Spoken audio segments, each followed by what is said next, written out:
Pemirsa, penetapan tersangka terhadap dirinya dinilai cacat hukum. Seorang warga di Kota Medan menggugat Polda Sumatera Utara melalui pra-peradilan di Pengadilan Negeri Medan. Tim kuasa hukum Dr. Paulus Yusnari Liansau selaku pemohon juga akan meminta perlindungan hukum kepada Kapolri Jenderal Polisi Tio Sigit Prabowo dan Wakapolri Komjen Agus Andrianto atas kasus yang menimpa kliennya karena ditemukan banyak kejanggalan.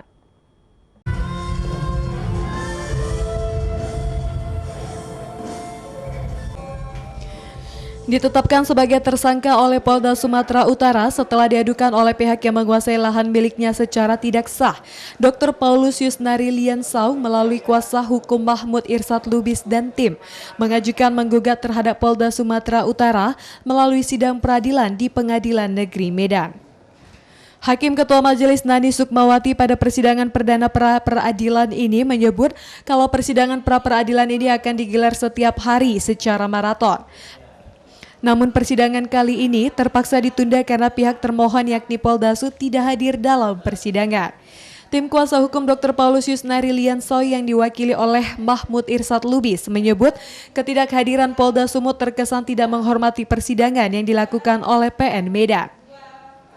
Tim kuasa hukum Dr. Paulus yakni Mahmud Irsad Lubis menyebut kalau pra-peradilan ini bertujuan untuk meminta Polda Sumut tidak mengkriminalisasi klien mereka sebab ada tindak pidana besar lainnya yang harus lebih diutamakan.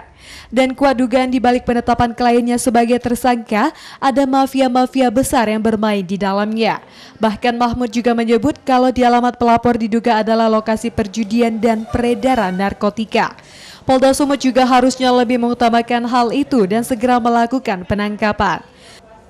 Hari ini sidang pra-peradilan nomor 42 dengan pemohonnya Dr. Paulus, spesialis bedah, klien kami ada di samping kami, melakukan pra-peradilan terhadap termohon Kepala Kepolisian Daerah Sumatera Utara atas penetapan tersangka yang tidak sah. Kami memahami bahwa penetapan tersangka yang diberikan Polda Sumatera Utara kepada Dr. Paulus itu cacat hukum. Karena itu kami lakukan upaya pra-peradilan dalam rangka membatalkan pra-peradilan ini, dalam rangka membatalkan penetapan tersangkanya.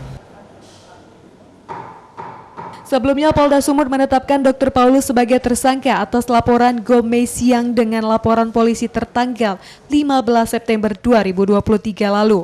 Dr. Paulus dituding melakukan pengerusakan pagar pembatas di atas tanah miliknya sendiri salah satu lokasi di Kota Medan yang dilengkapi sertifikat hak milik dan dikuasai tanpa izin oleh Gomez Siang. Dari Medan, Adi Pala Paharahap, iNews melaporkan.